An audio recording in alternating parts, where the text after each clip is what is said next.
We were promised this. What we got was this. First impressions of the boring company's Las Vegas Convention Center loop have been underwhelming at best. But before we rush to judgment, let's take a moment to look at what exactly is going on here and why.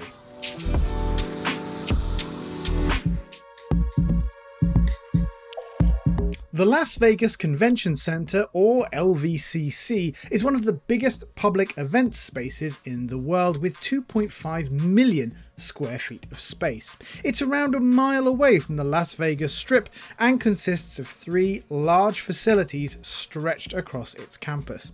Pre-COVID, the LVCC hosted a whole host of trade shows, including the tech industry's biggest event, CES, the Consumer Electronics Show. Now, CES is so big that it's too vast even for the LVCC, sprawling across Las Vegas to places like the Sands Expo, a mile and a half down the road. And CES attracts nearly 200,000 visitors each year, which has an unfortunate effect on the traffic in the surrounding area. At peak time, a bus between the LVCC and the Sands can take an hour, twice as long as if you just walked. To address this capacity crunch, authorities commissioned a new $980.3 million building across the road from the main LVCC, and it was expected to be completed in time for CES 2021, at least before the pandemic shut everything down. But this new hall just exacerbates the 2 major problems with the LVCC right now. The transport infrastructure around the building is insufficient to support these big shows, and the facility's sheer size makes it difficult for people to get around, especially between buildings. Journey times between adjoining halls can take up to 15 minutes, and crossing the campus can take up to an hour when it's busy.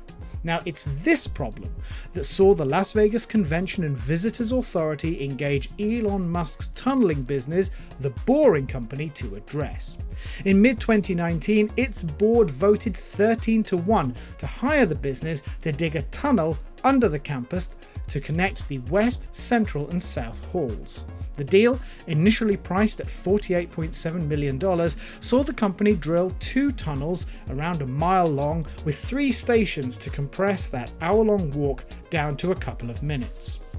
At the time, the Las Vegas Review-Journal said that the system would use autonomous EVs based on the Tesla Model X, and that the company would only receive its final payout when it could demonstrate that the system could transport an average of 4,400 passengers per hour. Work began on the project in October 2019, and by May 2020, both tunnels had been dug, but the pandemic meant that the first time anyone could see the loop in action was earlier this month. What reporters found were a pair of tunnels barely wide enough for a car, with human-driven Tesla Model S's shuttling between the 3 stations. At present, there are 11 vehicles in the fleet, each taking up to 3 passengers and travelling at speeds up to 35 miles per hour, although the fleet is expected to grow to up to 60 cars in future.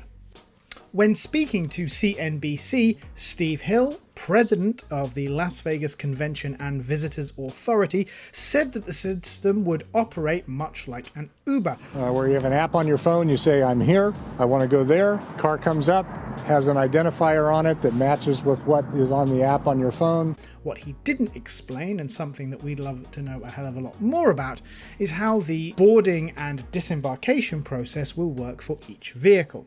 Will there be systems in place, for instance, to maximize capacity, or when he said it's like an Uber, he means people are entitled to ride solo. Now that's not going to do much for the system's present capacity, which is nowhere near the 4,400 people per direction per hour needed for it to be declared a success. And even at 60 cars, if they're all Model S's, with 3 passengers and a human driver, it's still going to be a stretch. I mean, let's say that it takes 2 minutes to travel in the tunnel from one end to the other and maybe 3 minutes stop time when the current passengers get out and their replacements get in. That's 12 trips per car per hour for a total of 36 passengers. Now, even if you do have 60 cars, that figure will fall far short of the intended goal. And that doesn't take into account breakdowns, recharging time, system failures, and other incidents which could slow things down even further.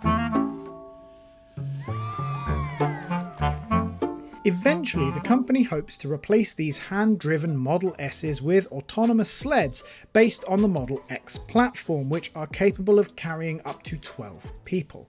Now, that may not be coming in the near future, since Tesla recently told California regulators that even its full self-driving package doesn't quite mean what you think it is. Not to mention that it's not clear if Tesla, the car company, has the resources available to devote a whole engineering division to building a fairly limited amount of self-driving capsules for public transport projects. What we're left with is a system that, despite all of those glorious LEDs, looks a little bit rubbish. The worst thing, of course, is that this system does have a measure of merit in order to deal with this one specific problem. Getting from one side of the LVCC to the other and finding a way to do that without adding to the traffic problems on the surface is vital. It's just that a smarter way to do this would have been with a bus or a train, and unfortunately the size of the tunnels makes it look like a bus would be too tight a fit, despite how obviously useful it would be. Now, the authority says that these journeys will be free of charge, and that sounds like a smart idea if some of these kinks can be worked out, because for people with mobility issues or folks who need to cross that distance in a hurry, any sort of system is welcome. It's just a massive, massive shame that this system, with so many obvious limitations, won out over so many more compelling alternatives.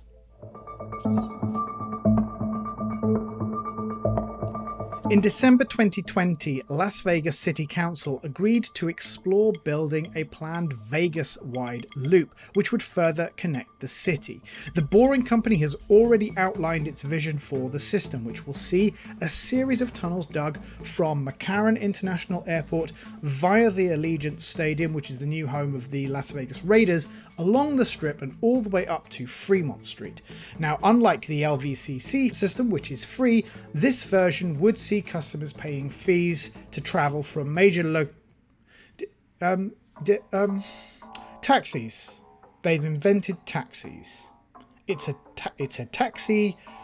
It's an underground taxi in a tunnel. Well done.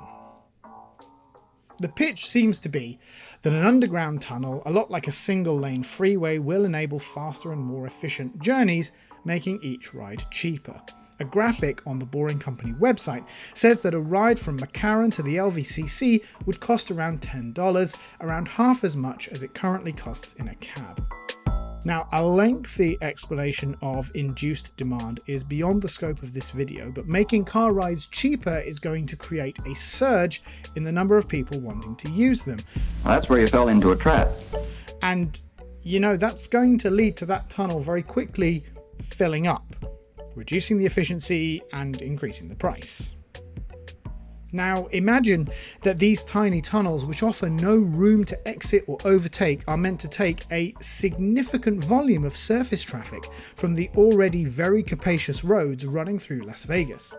It's a real shame that Las Vegas private hire industry lobbied so loudly against the plan to extend the monorail all the way to the airport, which could have offered a better solution to this plan.